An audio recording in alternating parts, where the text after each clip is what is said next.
গত বছরের মে মাসের রক্তক্ষয়ী সংঘাতের রেশ কাটতে না কাটতেই দক্ষিণ এশিয়ায় আবারও বাজছে যুদ্ধের দামামা। ভারত ও পাকিস্তানের সীমান্তে নতুন করে ছড়িয়ে পড়েছে তীব্র উত্তেজনা।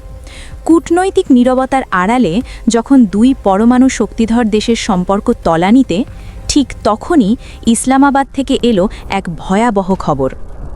পাকিস্তানের সেনাবাহিনী দাবি করছে তারা এক রাতেই হত্যা করেছে ভারতের মদতপুষ্ট ৪১ জন যোদ্ধাকে। কি ঘটেছে আসলে বেলুচিস্তানে?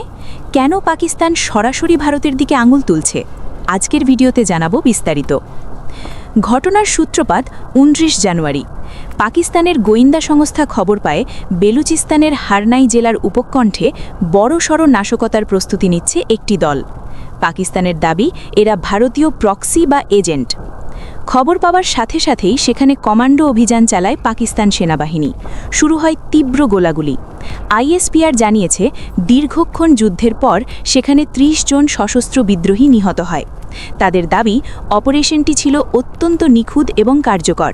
ঘটনাস্থল থেকে উদ্ধার করা হয়েছে বিপুল পরিমাণ বিদেশি অস্ত্র এবং বিস্ফোরক। হারনাইয়ের রেশ কাটতে না কাটতেই দ্বিতীয় আঘাতটি আসে পাঞ্জগুর জেলায়। সেখানে আরেকটি গোপন আস্তানায় হামলা চালিয়ে মাটির সাথে মিশিয়ে দেয় পাকিস্তানি বাহিনী।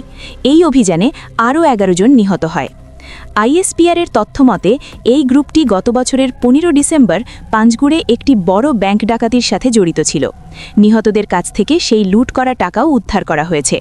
পাকিস্তান সাফ জানিয়ে দিয়েছে এই সব কিছুর পেছনে রয়েছে সীমান্তের ওপার থেকে আসা মদদ। আইএসপিআর হুঁশিয়ারি দিয়ে বলেছে বিদেশি মদতপুষ্ট সন্ত্রাসীদের শিকড় উপড়ে না ফেলা পর্যন্ত তাদের এই অভিযান চলবে।